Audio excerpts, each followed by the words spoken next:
आणि पुण्यामध्ये फक्त पेठेत ती एक अहिल्यादेवी शाळा आहे आणि ती मूर्ती बस. आणि त्यांनी अहिल्याबाईंना 18 वेगवेगळ्या विभागांमध्ये पूर्णपणे पारंगत केलं. मग हे 18 मंडळी, तर गोलगप्पामध्ये आपलं स्वागत आहे. तर आज आपल्या सोबत आहे चिन्मयी मुळे. ओके, तिने एक छान असं पुस्तक लिहिलंय अहिल्याबाई होळकरांबद्दल. तर अहिल्याबाई होळकरांबद्दल ते आपल्याला गोष्टी सांगणार आहेत. त्यासोबत अहिल्याबाई होळकरांनी त्यांच्या लाईफमध्ये कोणत्या कोणत्या प्रकारचे कामं केले आणि त्यातून तुम्ही कसं धडा घेऊ शकता हे तुम्हाला छान ऐकायला मिळणार आहे. तर चला बघूया. नमस्कार मंडळी, आपण गोलगप्पावरती आज एक वेगळा सब्जेक्ट घेऊन आलेलो आहे आणि चिन्मयी ताई आपल्याबरोबर आहेत. चिन्मयी मुळे त्यांनी एक पुस्तक लिहिलेलं आहे जे प्रकाशित झालेलं आहे अहिल्याबाई होळकर यांच्याविषयी. तर पुण्यश्लोक अहिल्याबाई होळकर यांच्याविषयी आपण आज जाणून घेणार आहे चिन्मयीतांकडून की काय हा सब्जेक्ट कसा तुम्हाला मिळाला किंवा त्याच्यामध्ये कसं संशोधन झालं. तर आपण चालू करूया. सो बेसिकली मला वाचायला खूप आवडतं आणि मला माझे बाबा खूप सारी वेगवेगळी पुस्तकं वाचायला देत असतात. सो त्या सगळ्या ह्याच्यामध्ये विजया जहागीरदारांचं कर्मयोगिनी नावाचं पुस्तक आहे अहिल्याबाईंवरचं. ते वाचण्यात आलं माझ्या आणि तेव्हा मला ॲक्च्युली कळलं की अहिल्याबाईंनी काय काम केलेलं आहे.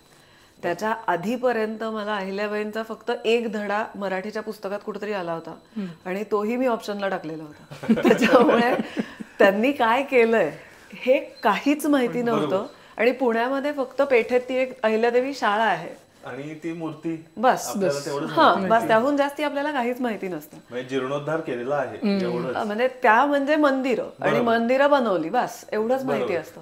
पण त्याच्या बियॉन्ड त्यांचं जे पूर्ण काम आहे ते एवढं फॅसिनेटिंग आहे आणि ते ऍक्च्युली लोकांना कळलं पाहिजे.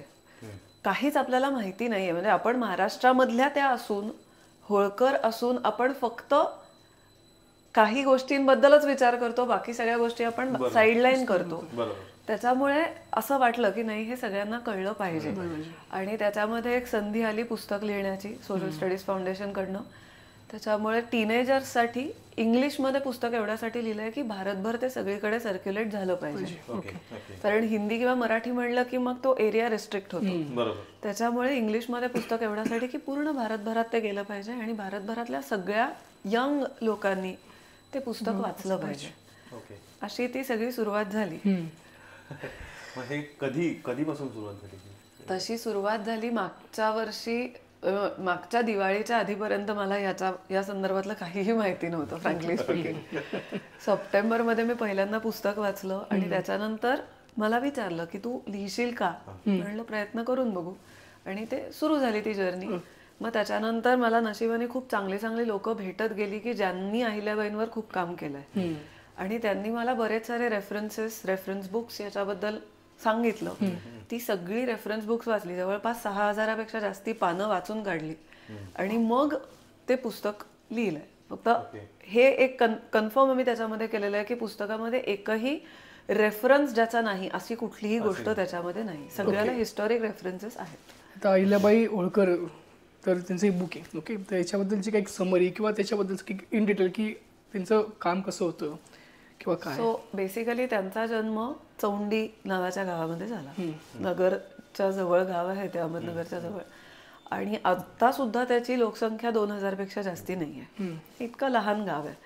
त्या गावामध्ये एका सामान्य कुटुंबामध्ये जन्म झालेली ही मुलगी त्यांच्या त्या होळकरांची सून म्हणून त्यांना कसं सिलेक्ट केलं ह्याच्याबद्दल बऱ्याच वेगवेगळ्या गोष्टी आहेत. त्यात सगळ्याचा मॉरल एकच आहे की त्यांचा जो कॉन्फिडन्स होता किंवा त्यांचं जे 8व्या वयात सुद्धा जे एक आध्यात्मिक आभा त्यांच्याबद्दल होती ती बाजीराव पेशव्यांना आणि मल्हाररावांना खूप भावली. आणि बाजीराव पेशव्यांनी मल्हाररावांच्या मुलासाठी ही सून निवडली. त्यांचं लग्न पुण्यामध्ये शनिवारवाड्यामध्ये झालं आणि त्याच्यानंतर त्या इंदोरला राजघराण्यामध्ये गेले. आता जनरली आपलं असं असतं की जेव्हा एखादी साध्या घरातली मुलगी जेव्हा राजघराण्यात जाते तेव्हा ते जे ट्रान्झिशन असतं ते खूप ट्रिकी असतं. आणि अशा वेळेला त्यांच्या सासू सासऱ्यांनी त्यांना समजून घेऊन त्यांना पाहिजे तसं नर्चर करून एक उत्तम प्रशासक घडवला. तर ह्या सगळ्या बॅकग्राऊंडवर म्हणजे आज आपण जेव्हा बऱ्याच साऱ्या सिरियल्स बघतो सासू म्हणलं की तो जो एक नेगेटिव्ह इम्पॅक्ट येतो तर त्यांच्या ज्या सासूबाई होत्या गौतमाबाई, त्या स्वतः सुद्धा अतिशय कर्तृत्व आणि कर्तबगार महिला होत्या. त्या स्वतः एक राज्याचा भाग सांभाळायच्या आणि त्यांनी अहिल्याबाईंना 18 वेगवेगळ्या विभागांमध्ये पूर्णपणे पारंगत केलं. मग हे 18 विभाग कुठले, तर स्वयंपाकघरापासून तोफखान्यापर्यंत सगळ्या विभागांमध्ये गौतमाबाईंनी त्यांना पारंगत केलेलं आहे. आणि जे राज्य सांभाळण्यासाठी एक प्रशासक म्हणून तयार करायचं ते मल्हाररावांनी केलंय. सो 300 वर्षापूर्वी आपल्या मुलामध्ये जे दोष आहेत ते बाजूला ठेवून आणि आपल्या सुनेचे गुण ओळखून तिला पुढे नेणं, ही त्या काळाच्या खूप पुढची गोष्ट आहे, जी 300 वर्षापूर्वी होळकरांच्या घराण्यामध्ये झाली. आणि तिथनं मग अहिल्याबाईंचा पूर्ण प्रवास जो आहे तो सुरू झाला. आणि त्यांनी पुढचं म्हणजे 12-13व्या वर्षापासून त्या राज्य सांभाळत होत्या, ते 70व्या वर्षापर्यंत त्यांनी ते राज्य पूर्ण सांभाळलेलं आहे. म्हणजे आपण ही गोष्ट 300 वर्षापूर्वीची आपण डिस्कस करतोय की ह्या एवढ्या लेवल पर्यंत तेव्हा खरं तर ओपननेस होता, महिलांना हे होतं. एक्झॅक्टली, जो आजही आपल्याला नाही दिसत, तो तेव्हा होता. आणि त्याच्यामुळे त्या काळाच्या पुढच्या घरामध्ये असल्यामुळे आणि त्या पद्धतीने नर्चर झाल्यामुळे अहिल्याबाईंचे जर का आपण विचार आणि त्यांचं प्रशासन बघितलं तर त्यांचे बरेच सारे निर्णय त्यांच्या काळाच्या खूप पुढचे आपल्याला दिसतात. म्हणजे आपण करूच डिस्कस पुढे, पण खूप सारे निर्णय असे आहेत की ते त्या काळाच्या खूप पुढचे आहेत. सो ते व्यक्तिमत्वच खूप वेगळं आहे आणि खूप फॅसिनेटिंग आहे. मग आजकालच्या ज्या तरुण मुली आहे यांना कसं कोणती गोष्ट की ज्या गोष्टीतनं ते प्रेरणा घेऊ शकतात अहिल्याबाई देवी होळकरांकडनं, किंवा त्यांचं अख्खं आयुष्यच असं आहे की ते खूप प्रेरणादायी आहे. पण सगळ्यात महत्वाचं आणि सगळ्यात जे गरजेचं, जे सगळ्याच यंगस्टर्सना, नॉट जस्ट मुली, हे जे असतं की आता आपण बघतो की माझं करिअर, त्याच्यानंतर मी एवढं पॅकेज मिळवीन, त्यातनं मी एवढा पैसा मिळवीन आणि त्याच्यानंतर मी एवढी गाडी घेईन, एवढं सगळं करीन. त्या सगळ्यामध्ये तो एक खूप आयसोलेटेड असा विचार असतो. आपण आपल्या आजूबाजूच्या समाजाचं काही देणं लागतो, हा विचार कुठेतरी आताच्या यंगस्टर्स मध्ये कुठेच नाहीये. जसं टाटांचं जर का आपण एक्झाम्पल घेतलं तर आज म्हणजे आत्ता मध्ये जी न्यूज आली होती की एलॉन मस्क आत्ता 400 बिलियन पर्यंत पोहोचला, त्याची एकट्याची नेटवर्थ. पण आपल्याला ते जास्ती फॅसिनेटिंग वाटत नाही. आणि हेच जर का आपण टाटांची नेटवर्थ बघितली तर टाटा ट्रस्टची नेटवर्थ 400 बिलियनच्या कितीतरी पुढे कधीतरी आधीपासून. एक पण टाटांचं नाव कधी फोर्ब्स मॅगझिनच्या लिस्टमध्ये आलं नाही. आपण रिस्पेक्ट एलॉन मस्क पेक्षा आज टाटांना जास्ती करतो, कारण त्यांचा प्रत्येक जी ऍक्शन होती ती अशी होती की माझ्या देशासाठी किंवा माझ्या माणसांसाठी. मग आपल्याला आपल्या लाईफमध्ये पर्पजफुल लाईफ हवाय का सक्सेसफुल लाईफ हवाय, हे जेव्हा आपण विचार करतो तेव्हा आजची जी यंग जनरेशन मेन लॅक करते की पर्पजफुल लाईफ पेक्षा त्यांना फक्त सक्सेसफुल लाईफ हवं असतं. तर अहिल्याबाईंच्या पूर्ण जीवनचरित्रामधनं आपण हा निर्णय म्हणजे ही शिकवण नक्की घेऊ शकतो की लाईफ जे असलं पाहिजे ते पर्पजफुल असलं पाहिजे. आज मी जे काही कमवते त्याचं समाधान मला मिळालं पाहिजे, ते तेव्हाच मिळतं जेव्हा आपण दुसऱ्यासाठी काही करतो. समाजासाठी जे समाजाचं देणं लागणं, जाणीव ठेवून या गोष्टी करणं गरजेचं आहे, खूप गरजेचं. आता तसं बघितलं तर सून म्हणून त्या घरात गेल्यानंतर ती ऍक्सेप्टन्स लेवल खूप चांगली होती, पण त्यानंतर पण त्या पूर्ण प्रशासन सांभाळणं, होळकरांसाठी झिजणं, पण आणि कमी वयामध्ये, म्हणजे हे खूपच, म्हणजे एवढी मॅच्युरिटी कुठून आली. स्वयंपाक घरापासून ते तोफखान्यापर्यंतच. कसं असतं की तुम्हाला घडवणारा पण माणूस तितका मच्युअर आणि तितका विजन वाला असेल तर तुम्ही त्याच पद्धतीने घडत जाता.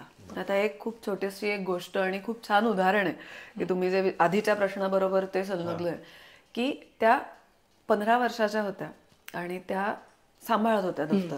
बऱ्याच वेळेला असं व्हायचं की मल्हारराव युद्धावर असायचे आणि 14व्या-15व्या वर्षापासून अहिल्याबाई पूर्ण इंदोरचा राज्यकारभार सांभाळायच्या.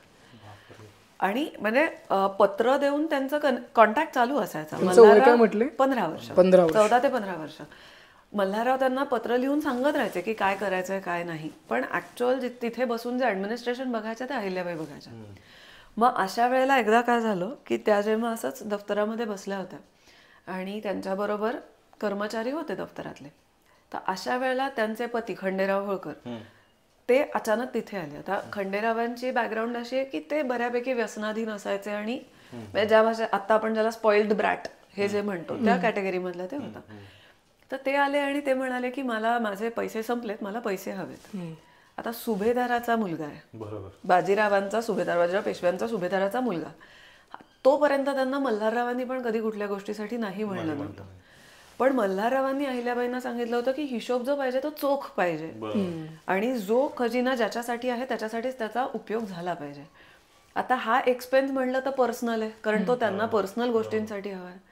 अहिल्याबाईंनी अकाउंट बुक्स उघडले आणि त्यांनी त्याच्यामध्ये बघितलं. ते म्हणाले की महिन्याचा तुमचा जो काही अलावन्स आहे तो संपलाय, मी आता तुम्हाला काही पैसे देऊ शकत नाही. आता हे आपण 300 वर्षापूर्वीची विचार करतोय, जेव्हा एक 15 वर्षाची मुलगी कारभार सांभाळतीये आणि जेव्हा आपल्या पतीकडे बघून नजर वर करून बघायची जेव्हा बायका करायच्या नाहीत, तेव्हा ती हे म्हणते. मग याच्यापासून हा इंटरप्रिटेशन लोक काय करतील की ठीक आहे ना, सक्सेसफुल होती म्हणून तिने केलं, पण ती गोष्ट नाहीये. त्यांनी अकाउंट बुक दाखवली, खंडेरावांनी अकाउंट बुक फेकून दिली की मला हे दाखवू नकोस. त्याच्यावर त्या म्हणाले की इथली प्रत्येक गोष्ट माझ्यासाठी पूज्य आहे आणि तुम्ही ती फेकली कशी काय, म्हणून तुम्हाला 25 रुपये दंड. हा दंड केला. आता हे सगळं कर्मचाऱ्यांसमोर झालंय. ही फक्त इतकीच गोष्ट आपण ऐकली तर आपल्याला फक्त अरोगन्स दिसेल. खंडेराव तिकडनं निघाले, त्या क्षणी त्या दफ्तरातनं निघाल्या, बाहेर गेल्या आणि खंडेरावांच्या पाया पडल्या. त्या म्हणाल्या मला माफ करा, जेव्हा मी तिकडे बसले होते तेव्हा मी इंदोरचा राज्यकारभार सांभाळत होते, ते माझं प्रोफेशनल लाईफ होतं. इथे मी तुमची बायको आहे, माझ्या आईने मला पतिव्रता धर्म शिकवलाय आणि त्याच्याप्रमाणे मी हे जे केलंय ते चुकीचं आहे. माझ्याकडे जे माझे जमवलेले पैसे आहेत ते मी तुम्हाला देते, ते तुम्ही घेऊन टाका, तुम्हाला पाहिजे त्याचं वापरा, मी तुम्हाला त्याचा हिशोब मागणार नाही. पण जेव्हा राज्यासाठीचा निधी तुम्हाला देते तेव्हा मी कुठेतरी राज्याच्या लोकांबरोबर बेईमानी करते. मग याच्यामध्ये आता आपण जे पर्सनल आणि प्रोफेशनल लाईफ डिफरन्सेस हे जे बघतो ते पण आपल्याला त्याच्यात प्रत्येक गोष्टीमधनं आपण त्यांच्या काही ना काही घेऊ शकतो की एक बॅलन्स्ड लाईफ. आणि 15 वयामध्ये अकाउंट्स मॅनेज करत होते आणि एवढी मॅच्युरिटी म्हणजे खरंच. सो तुम्हाला जो घडवतो त्यांनी तुम्हाला जसं घडवलं त्याप्रमाणे तुम्ही वागता, ही त्याच्या मागची फॅक्ट आहे बेसिकली. अजून काय गोष्टी आहेत त्यांच्या? आता गोष्टी तर तशा खूप आहेत. त्याच्यानंतर अशा की ज्याचा म्हणजे इम्पॅक्ट तुमच्या लाईफवर, स्वतःच्या लाईफवर पडला. ओके, की बाबा हा मी 6000 पानं वाचली तर 6000 पानांमध्ये अशी एखादी गोष्ट की जी याच्यातनं काहीतरी 4 लोकांना सांगू पण शकते आणि स्वतः पण काहीतरी. बेसिकली कसं असतं की जेव्हा आपण एखाद्या माणसाच्या बद्दल चरित्र आपण त्याचं वाचत जातो, आपण इन्व्हॉल्व्ह होत जातो त्या माणसामध्ये आणि आपल्या नकळत काही गोष्टी आपल्यामध्ये येत जातात. मला सगळ्यात जास्ती फॅसिनेटिंग, म्हणजे पुस्तक लिहिताना तर मी फॅसिनेटेड होते, तो काही प्रश्न नाही, पण जो ऍक्च्युअल त्यांचं काम जे कळलं किंवा लोकांसाठी जगणं म्हणजे काय हे कळलं ते महेश्वरला गेल्यानंतर कळलं. तर महेश्वरला त्यांचा जो वाडा आहे खूप सिम्पल वाडा आहे आणि अजून सुद्धा तिकडे गेल्यानंतर ती स्पिरिच्युअलिटी आणि ती शांतता आपल्याला जाणवते. त्या वाड्यामध्ये रोज लिंगार्चन नावाची पूजा होते. तर ही लिंगार्चन पूजा अहिल्याबाईंच्या काळापासून चालत आलेली आहे. 300 वर्ष रोज ही पूजा एकही दिवस खंड न पडता चालू आहे. ही पूजा अशी आहे की नर्मदेमधली माती आणायची, त्याची पिंड करायची. आता 1,25,000 पिंड करतात. अहिल्याबाईंच्या आता 13,000 पिंड करतात. तेव्हा अहिल्याबाईंच्या काळामध्ये 1,25,000 पिंड करायचे. आता 13,000 काहीतरी आहे तो नंबर. तेवढी पिंड करायची, त्याची पूजा करायची आणि ती विसर्जन करून टाकायची. तर आता असं झालं की मी लिंगार्चन पूजा तिथे अजूनही होते हे मला तिथे गेल्यानंतर लक्षात आलं. म्हणलं बसलं तर चालेल का? ते म्हणले हो तुम्ही करू शकता. बसले आणि पूजा केली. तर तेव्हा ठरवलं होतं पूजेला बसताना की अहिल्याबाई ही पूजा कशासाठी करायची, लोकांच्या चांगल्यासाठी करायची. त्यांनी कधी स्वतःसाठी काही मागितलं नाही. तर आज पूजेनंतर मी पण स्वतःसाठी काही मागणार नाही. पूर्ण पूजा चालू असताना मला असा तो एक भास त्या आजूबाजूला असल्याचा होत होता, का माहिती नाही. तो झाल्यानंतर जेव्हा हात जोडले, गुरुजी म्हणले तुम्हाला जे काय मागायचं ते मागा. जेव्हा हात जोडले तेव्हा 10 सेकंद लागली हे म्हणायला की मला काही नको, लोकांचं चांगलं होऊ देत. आपण जेव्हा म्हणतो की सगळ्यांचं चांगलं होऊ दे तेव्हा आपल्याला माहिती असतं की सगळ्यांमध्ये मी पण येतो, मग ते पटकन येतं तोंडातनं बाहेर. जेव्हा आपण म्हणतो मला ह्यातनं काही नको, लोकांचं भलं होऊ दे, हे पटकन नाही येत. ही महिला आपल्या आयुष्याची 70 वर्ष फक्त लोकांचा विचार करत जगलीये, म्हणजे किती ग्रेट जगलीये. हे तो एक्सपिरियन्स होता की ते काय असतं. आणि मग त्याच्यानंतर बऱ्याच गोष्टी बदलल्या की नाही, डे इन डे आउट लाईफमध्ये काही गोष्टी जर का आपण इम्प्लिमेंट करू शकलो. म्हणजे अहिल्याबाई ही माझ्यासाठी एक व्यक्ती नाही आहे, अहिल्याबाई हा माझ्यासाठी एक विचार आहे. त्यांचं उत्तम चारित्र्य असेल, त्यांची क्रिस्टल क्लॅरिटी असेल लाईफमधली काय करायचं, त्यांचं पर्पजफुल लाईफ असेल, लोकांसाठीचं एक देणं लागते ह्या उद्दिष्टाने काहीतरी करणं असेल, याच्यामधल्या 2% गोष्टी जरी आपल्यापैकी प्रत्येकाने घेतल्या ना तरी आपला समाज आहे तिथनं खूप पुढे जाऊ शकतो. बरोबर. म्हणजे सिंपल गोष्टी आहेत की फॉर एक्झाम्पल आपण आता सगळेजण एन्व्हायरमेंटच्या नावाने ओरडतो की नाही किती घाण झालंय, काय झालंय वगैरे. कोण जबाबदार आहे? झाडू घेऊन कोणीच निघत नाही, झाडू घेऊन नाही. जो माणूस एसी मध्ये बसतो त्यांनी एन्व्हायरमेंट बद्दल बोलू नये. सिंपल आहे. आता 300 वर्षापूर्वी जेव्हा पोल्युशनचे काही साधनं नव्हती तेव्हा या व्यक्तींनी एन्व्हायरमेंटचा विचार केलाय. काय विचार केलाय की पहिली गोष्ट म्हणजे अख्ख्या राज्यामध्ये झाडं मोठी लावायची. मग ती कुठली लावायची त्यात ती पण ठरली, वड, पिंपळ, आंबा, फणस, लिंबू.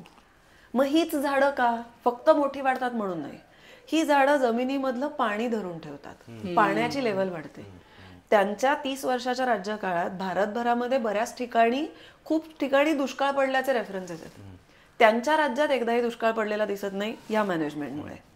नर्मदा महेश्वरच्या शेजारून व्हायची, नर्मदेचा प्रवाह वेगळा काढला. लोकांच्या डे इन डे आउट ऍक्टिव्हिटीजमुळे नर्मदेचं पाणी खराब नाही झालं पाहिजे म्हणून वेगळा प्रवाह. त्याच्यानंतर पक्ष्यांसाठी आणि प्राण्यांसाठी वेगळी शेतं. आज जे शेतकरी ओरडतात की आम्ही जर का फक्त आमच्या शेतामध्ये ज्वारी लावली किंवा बाजरी लावली तर पाखरं येतात आणि खाऊन टाकतात. का करतात? कारण त्यांना सगळीकडे दुसरीकडे कुठे खायला मिळत नाही. मग ह्या सगळ्या शेतांमध्ये पशु पक्ष्यांसाठी राखीव शेतं की याच्यामध्ये आपण त्यांना पाहिजे ते लावूयात, ते तिथे खातील, तुमच्या शेतांना ते त्रास देणार नाहीत. ही विजन जी 300 वर्षापूर्वी होती, अजूनही नाही. झाडं कापली तर दंड कंपल्सरी, नाही कापायची झाडं कुठलीही, हा विचार आज आपल्याकडच्या प्रत्येक राज्यकर्त्यांनी केला किंवा इनफॅक्ट प्रत्येक माणसाने जरी केला तरी ग्लोबल वॉर्मिंगचं प्रमाण किती कमी येईल. नाही म्हणजे आता असं आहे, म्हणजे हे बोलताना असं लक्षात येतंय की आत्ता हे डिस्कशन का चालू आहे ग्लोबल वॉर्मिंग वगैरे, तर लोकांना त्रास होतोय म्हणून या गोष्टी होत आहेत. आणि आधी जे आहे हे असं काही नव्हतं. आधी झाडं वगैरे खूप होती, लोकसंख्या कमी होती, पण तरी सुद्धा आपला देश असा आहे की पर्यावरण एक देव मानतो आणि त्याचे रक्षण करतोय. हे किती पुढचा विचार आहे खरं तर. त्यांचं विजन किती चांगलं होतं की पाणी धरून ठेवणे किंवा झाडाचा उपयोग कसा होऊ शकतो. आताचं कसं आहे की बाबा कॉर्पोरेशन बोलेल, फाईन देईल म्हणून आपण झाड पाणी लावा, त्याला माळी लावा. त्याच्यानंतर शेतीचे कायदे त्यांचे, म्हणजे आता जो शेतकरी हा सगळ्यात मोठा म्हणजे त्यांना जो प्रॉब्लेम आहे की नाही शेतकरी आत्महत्या आणि या सगळ्यावर आपण बोलतो, मग खरंच त्यांच्यासाठी आपण ऍक्टिव्हिटीज करतोय का? जसं मी तुम्हाला सांगितलं की पशुपक्ष्यांसाठी वेगळी हे असतील, मग शेतकऱ्यांना पाहिजे तिथे धान्य विकायची मुभा. फक्त तुम्ही ती राज्य करतीये, तिला तिच्या राज्याचा जीडीपी वाढवायचा आहे, तुला जिथे चांगला भाव मिळतो ना तिथे तू विक बाबा तुझी, मला काही प्रॉब्लेम नाही. मग पण त्याच्या बरोबरीने शेतकऱ्यांना टॅक्स सुद्धा होता. आणि तो टॅक्स कसा होता की जर का तुझी जमीन सुपीक असेल तर 2 रुपये टॅक्स, तुझी जमीन नापीक असेल तर 1 रुपया टॅक्स. जमिनीच्या फर्टिलिटी प्रमाणे शेतकऱ्यांचा टॅक्स तो त्यांनी भरायचा. आणि मग टॅक्स का भरायचा की जर का मी तुम्हाला कुठेही धान्य विकायला मुभा देतेय, तुझ्याकडे आज जास्ती पैसा आला तर तू काय करशील, तू व्यसनाधीन होशील. त्यांनी स्वतः त्यांच्या पतीकडून आणि आजूबाजूनी व्यसनाधीनता इतकी भोगलेली आणि सोसलेली होती की त्या महिलेनी माझ्यामुळे दुसऱ्याला असं होऊ नये म्हणून दारूबंदीसाठी तेव्हा कायदे केलेले आहेत, हुंडाबंदीसाठी तेव्हा कायदे केलेले आहेत. शेतकऱ्यांनी टॅक्स दिला की त्यांच्या उत्पन्नावर एक कंट्रोल राहतो, मग आवाजावी इकडे तिकडे ते खर्च करायला जात नाहीत. या पद्धतीचं जेव्हा मॅनेजमेंट होतं तेव्हा ते राज्य सुरळीतच चालतं. विजन क्लिअर होतं. प्रशासन करायचंय आणि प्रॉपर वे न करायचं आहे. टॅक्स तर टॅक्स, पण उगाच कुणालाही म्हणजे त्यांचं नुकसान होऊ नये ह्या पण गोष्टी बघितल्या तेव्हा त्यांनी. म्हणजे आता कसं आहे की असं म्हणतात की बाजीराव बल्लाळ यांचं जी लढाईची हे होती प्रोसेस होती ती प्रोसेस अभ्यासात आहे, बाहेरच्या देशामध्ये, आपल्या देशात नाही आहे. तसं अहिल्याबाई देवी होळकरांकडनं काही गोष्टी अशा आजच्या दिवसाला म्हणजे देश चालवायचा आहे, तर देश चालवताना कोणत्या गोष्टींचा विचार केला पाहिजे हा त्यांच्याकडनं ऍक्च्युअली शिकण्यासारखं आहे. डेफिनेटली शिकणार. आणि हे खूप पुढचं नाहीये. जसा मगाशी तुम्हाला एक किस्सा सांगितला 15व्या वर्षीचा, तसाच त्याच्यानंतरच 16-17व्या वर्षापर्यंतचा तो किस्सा आहे की 2 वर्ष मल्हारराव बाहेर होते लढायांवर आणि 2 वर्ष ते आले नव्हते इंदोरमध्ये. मग अशा वेळेला 2 वर्षांनी आल्यानंतर आता ही मुलगी 15-16 वर्षाची मुलगी 2 वर्ष राज्यकारभार सांभाळते. आल्यानंतर मल्हाररावांनी विचारलं की आता ठीक आहे, आता तुझी परीक्षा आहे, तू काय काय केलं ते मला बघायचं, ऑडिट. म्हणे करा ऑडिट. पूर्ण ऑडिट ते करत असताना त्यांच्या चेहऱ्यावर स्माईल होती. एका ठिकाणी येऊन ते जरा थांबले आणि थोडासा एक आठी आली चेहऱ्यावर. अहिल्याबाई शांत होत्या.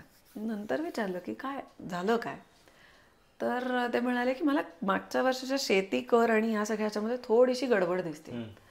ते म्हणाले मी सांगते काय आहे, गडबड नाही आहे. मागच्या वर्षी पाऊस खूप जास्ती पडला, त्याच्यामुळे लोकांना पाहिजे तसं धान्य मिळालं नाही. मग अशा वेळेला जर का आपण त्यांच्याकडनं जास्ती टॅक्स घेतला तर ते काय खातील, म्हणून मागच्या वर्षीचा टॅक्स थोडा माफ केलाय, पण तो यावर्षी कसा वळता करायचा त्याची सगळी सिस्टीम लावलेली.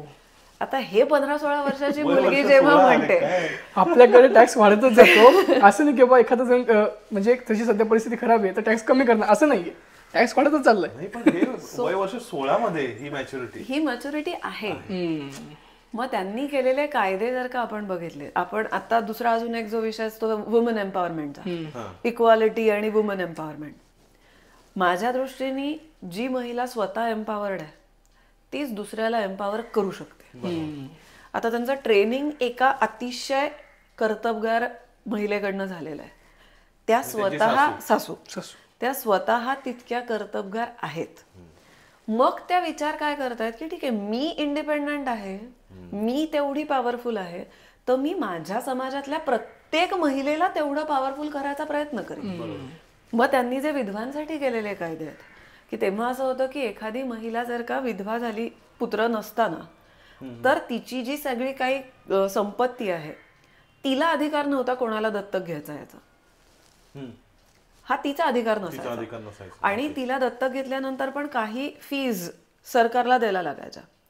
त्या म्हणाल्या का नाही, तिने ठरवायचं की तिला कोणाला दत्तक घ्यायचं. सो तो विधवांना अधिकार मिळवून दिला. त्याच्यानंतर विधवांकडनं म्हणजे आधी एक त्यांच्याकडे एक विधवा आली, म्हणाली की नाही माझ्याकडे खूप संपत्ती आहे, मला आता काही नको आहे, ही संपत्ती तुम्ही घेऊन टाका.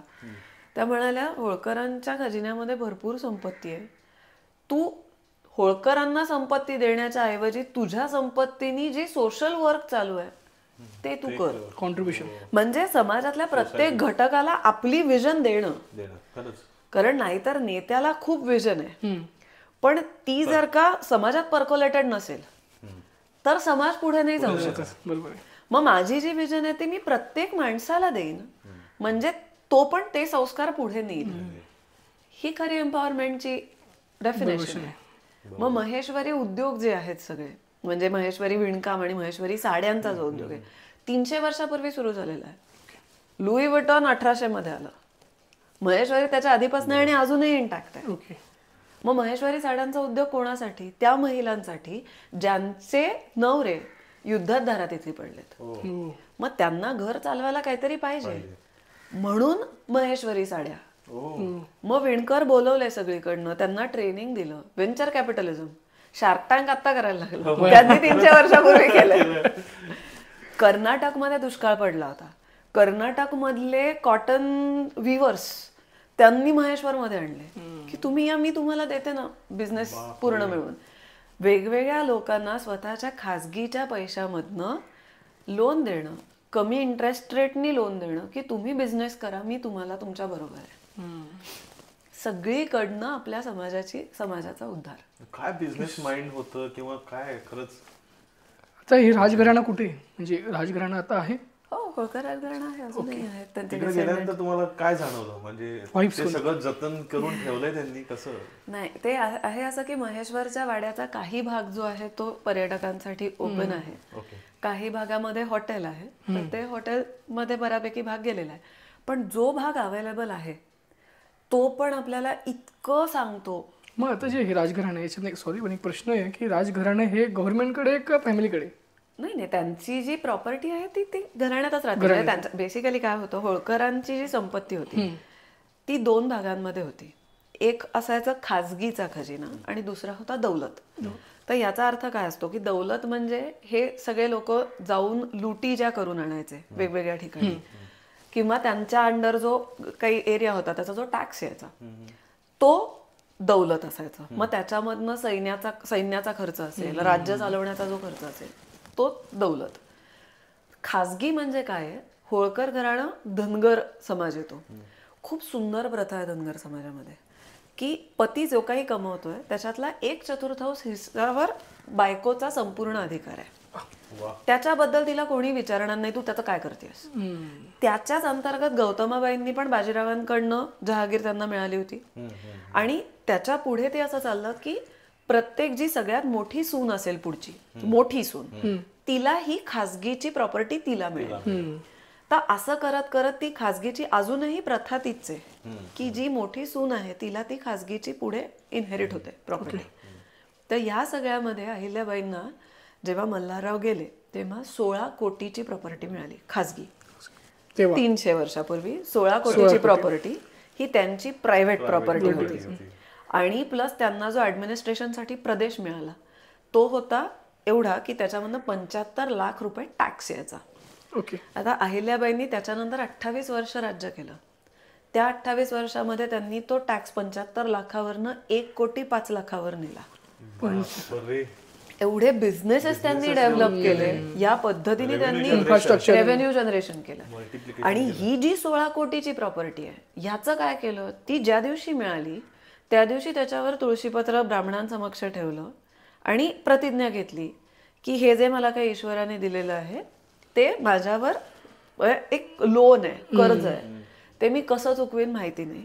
माझ्यावर त्यांनी उत्तरदायित्व सोपवलेलं आहे की मी माझ्या लोकांचं भलं करीन. मी जे काही वापरतीये ते माझ्यावर कर्ज आहे, ते मी कधी कसं चुकवीन मला माहिती नाही, पण मी जे करतीये त्याचं उत्तर मला नंतर त्याला द्यायचं आहे. मग ह्याच्यामधनं 4 गोष्टी कळतात. पहिला त्यांनी दिशा फिक्स केली की मला काय करायचंय, मला माझ्या लोकांचं भलं करायचंय. फोकस कुठल्या वृत्तीने करायचंय, पवित्र वृत्तीने करायचंय, कारण मला त्याचा हिशोब त्याला द्यायचा आहे. त्याच्यानंतर हे जे काय माझ्याकडे आहे ते त्यांनी मला दिलेलं कर्ज आहे, म्हणजे नथिंग बिलॉंग्स टू मी, यातलं काहीही माझं नाही. आणि त्याच्यामुळे स्वार्थी विचार आणि भ्रष्टाचार कधी मनाला शिवू शकत नाही. ही विजन आहे त्यांच्या आयुष्याची. बरोबर.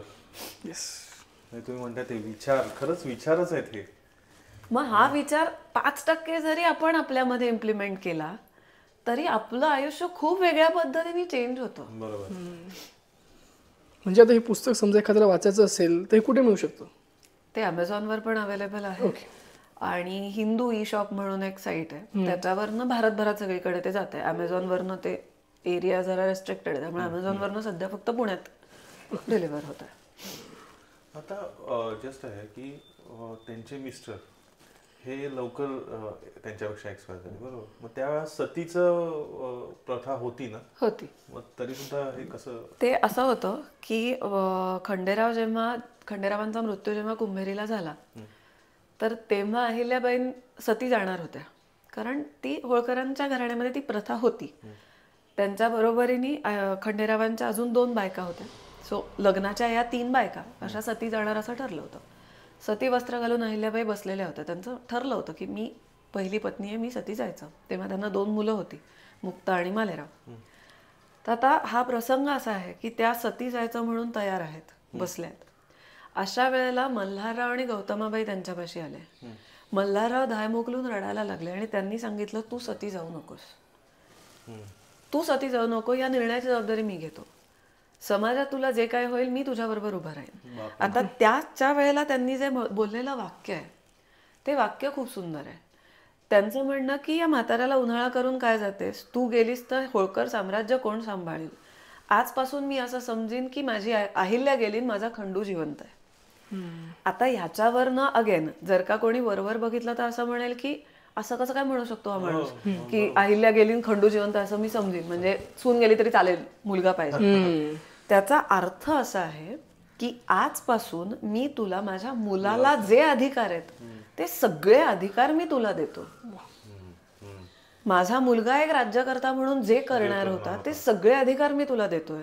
होळकर साम्राज्य तुझं आहे आणि होळकर साम्राज्य तू सांभाळ, तू सती जाऊ नकोस.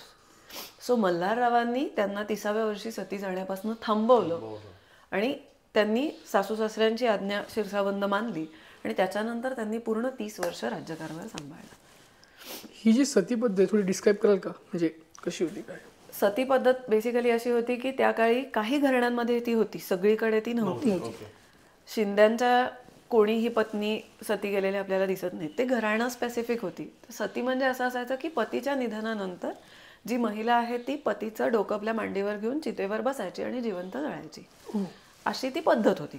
आता त्याच्या मागचे रिझन्स बरेच व्हॅरिड रिझन्स आहेत, पण तेव्हा लहानपणी लग्न व्हायची, मग त्यांची रिस्पॉन्सिबिलिटी कोण घेईल काय घेईल असं पण असायचं. मुघलांची आक्रमणं व्हायची, सो त्या सगळ्याच्यामध्ये बरेच खूप सारे आता त्याच्यात डिस्प्यूट्स आहेत, पण सती प्रथा ही होती आणि प्रत्येक घराण्याची पद्धत ती होती. आता अहिल्याबाई स्वतः सती गेल्या नाहीत, पण अहिल्याबाईंनी त्यांच्या दोन्ही सुनांना सती जाताना बघितलं, दोन्ही नातसुनांना सती जाताना बघितलं, स्वतःच्या मुलीला सती जाताना बघितलं.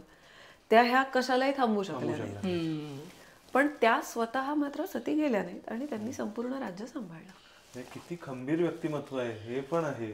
म्हणजे थोडक्यात त्या सती गेल्या म्हणजे एवढ्या जण त्यांच्या समोर सती गेलेत, ह्याचा अर्थ असा आहे की अपोजिट म्हणजे त्यांचे नवरे पण गेलेत. हे तर 5च एक्झाम्पल सांगितले. त्यांनी 24 मृत्यू स्वतःच्या घरातले बघितले, अगदी जवळचे म्हणजे अगदीच ब्लड रिलेशन.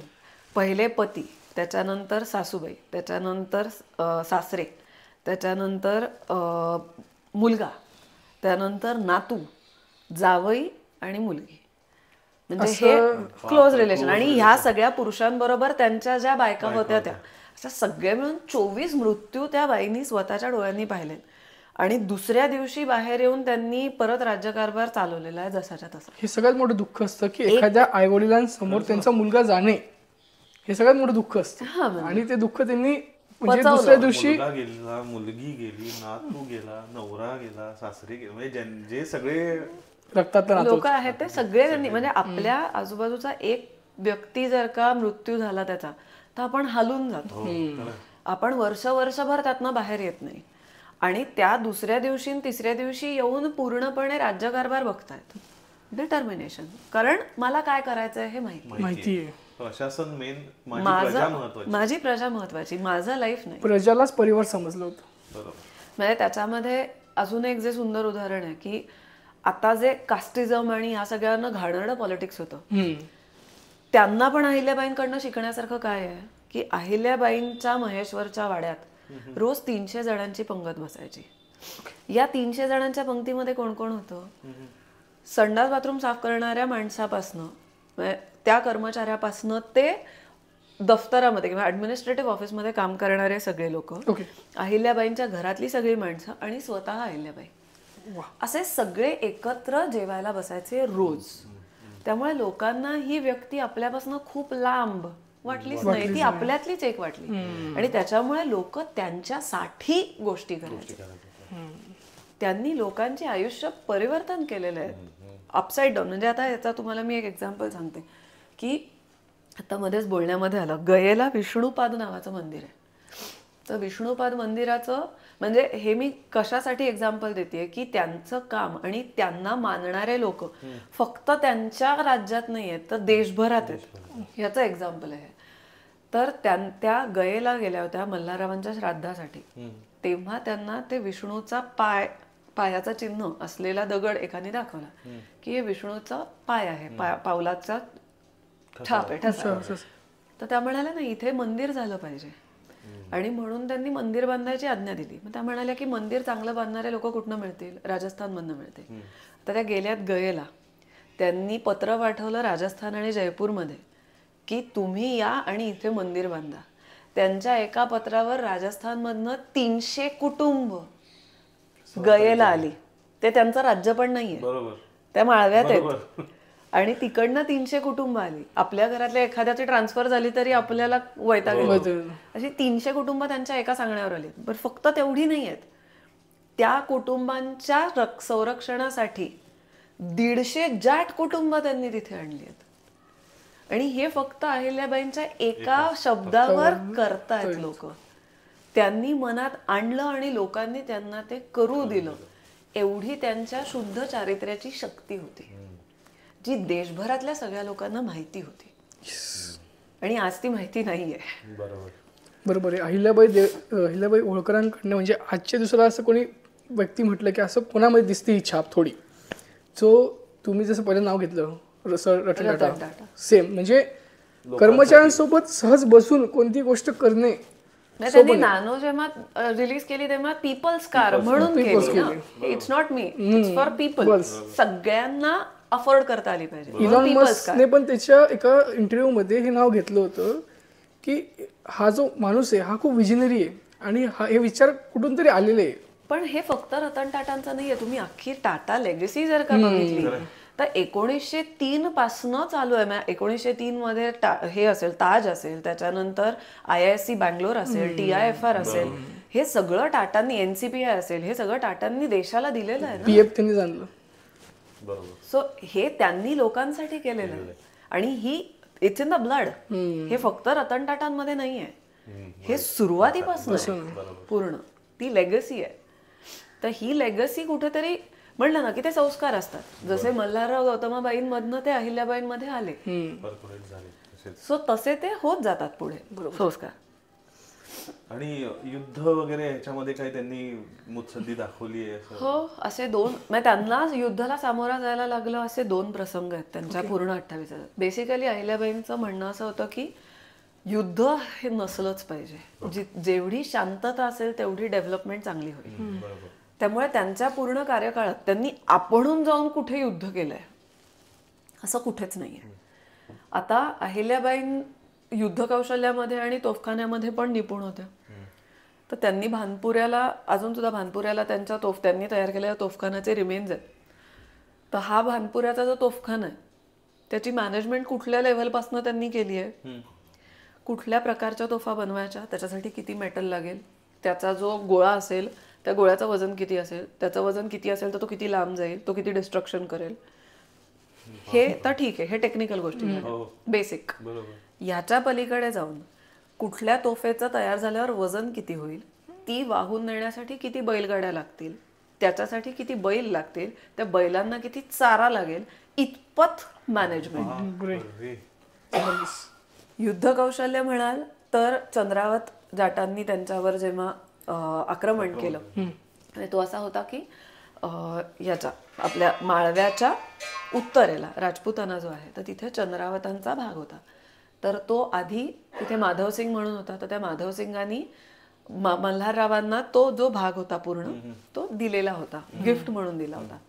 आता चंद्रावतांनी मल्हारराव गेल्यानंतर बंड पुकारलं की 21 गाव आहेत, आम्हाला आता हे पाहिजे परगणे. तर सुरुवातीला अहिल्याबाईंनी थोडं मुत्सद्दीगिरी दाखवून त्यांना शांत केलं, पण तरी त्यांनी काही ऐकलं नाही आणि त्यांनी आक्रमण केलं. तर आता आक्रमण केल्यानंतर अहिल्याबाईंनी पूर्णच्या पूर्ण त्याला रेसिप्रोकेट जे करायचं होतं ते केलं आणि ते युद्ध अहिल्याबाईंचे सैनिक जे होते ते जिंकले.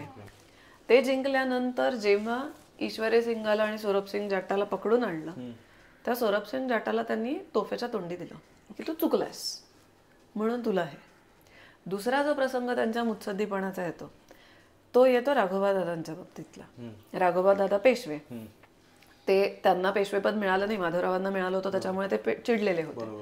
आता तिकडे झालं होतं असं की मल्हाररावांचा मृत्यू झाला होता, त्याच्यानंतर मालेराव म्हणजे अहिल्याबाईंचा मुलगा सुभेदार पद त्यांनी घेतलं होतं, त्याचाही मृत्यू झाला. तर त्यांच्या इथले जे एक कर्मचारी होते तर त्यांना असं वाटलं की गंगाधर चंद्रचूड नावाचे, त्यांना असं वाटलं की ही अपॉर्च्युनिटी, आता आपण ही एवढी सगळी प्रॉपर्टी जी आहे, ते होळकर घराणं इतकं श्रीमंत होतं की त्यांनी पेशव्यांना पण लोन दिलेली आहे 30 लाखाचं तेव्हा. तर आता आपण हे सगळं बळकावून घेऊ, या विधवा आहेत ह्या काय करणार आहेत, म्हणून त्यांनी राघोबादादांना पत्र लिहिलं की तुम्ही या आणि आपण यांच्यावर आक्रमण करू आणि हे सगळं करू कब्जा. तर राघोबादादांनी हो म्हणलं त्याला आणि ते सगळ्या हालचाली सुरू झाल्या. आता ह्या हालचाली सुरू झाल्या आहेत. अहिल्याबाई तेव्हा दुःखात होत्या आपल्या पुत्राच्या मृत्यूच्या. त्यांना सांगितलं त्यांच्या नंडेनी उदाबाईनी की हे असं सगळं होतंय, दुःखातनं बाहेर या आणि राज्य वाचवा. त्यांनी ठीक आहे म्हणलं. त्यांनी सगळ्या आजूबाजूच्या सरदारांना, मग गायकवाड असतील, पवार असतील, भोसले असतील, शिंदे असतील, सगळ्यांना पत्र लिहिली की असं असं होतंय, ते आक्रमण करून येत आहेत, मल्हाररावांनी तुमच्यावर केलेले उपकार अमाप आहेत, आता मला तुमची मदत हवी आहे. असं म्हणून त्या एकट्या महिलेनी 60,000चं सैन्य उभं केलं. राघोबा दादा 50,000चं सैन्य घेऊन रेवेच्या पलीकडे होते. आता तिथे आपल्याला मुत्सद्दीपणा कुठे दिसतो? तोच काळ आहे जेव्हा अहिल्याबाईंनी आपली सगळी संपत्ती शंकराच्या नावे केली आहे. राघोबा दादा जेव्हा माझ्याकडे संपत्ती मागायला येईल तेव्हा मी त्याला सांगेन की माझ्याकडे नाहीच आहे, ती शंकराची आहे, त्याच्याकडनं मागून घे. तो एक मुत्सद्दीपणा त्यांनी केला. मग त्यांनी त्याच्यानंतर काय केलं? त्यांनी राघोबा दादांना पत्र लिहिलं. ते पत्र खूप प्रसिद्ध आहे. ते पत्र असं म्हणतं की तुम्ही जर का रेवा उतरलात आणि इकडे आलात सैन्य घेऊन तर युद्ध होईल. युद्धात मी स्वतः इन्व्हॉल्व्ह होईन आणि मी युद्ध करीन. जर का मी हारले तर लोक म्हणतील तुम्ही एका बाईला हरवलं. जर का तुम्ही हारलात तर लोक म्हणतील तुम्ही बाईकडून हारलात. तुम्ही काय करायचं तुम्ही ठरवा. राघोबा दादांनी उलटं पत्र लिहिलं, मी फक्त तुमच्या सांत्वनासाठी आलोय, मी काही युद्धासाठी आलेलो नाहीये. असेच आणले. त्या म्हणाला तुम्हाला यायचं असेल जरूर या, पण 10 पेक्षा एकही जास्ती सैनिक घेऊन यायचा नाही. 15 मोजके सैनिक घेऊन राघोबा दादा आले. त्या इकडनं हत्तीवर बसून तिथे गेल्या, रेवातीरी उतरल्या, त्यांची भेट घेतली आणि त्यांना परत पाठवलं.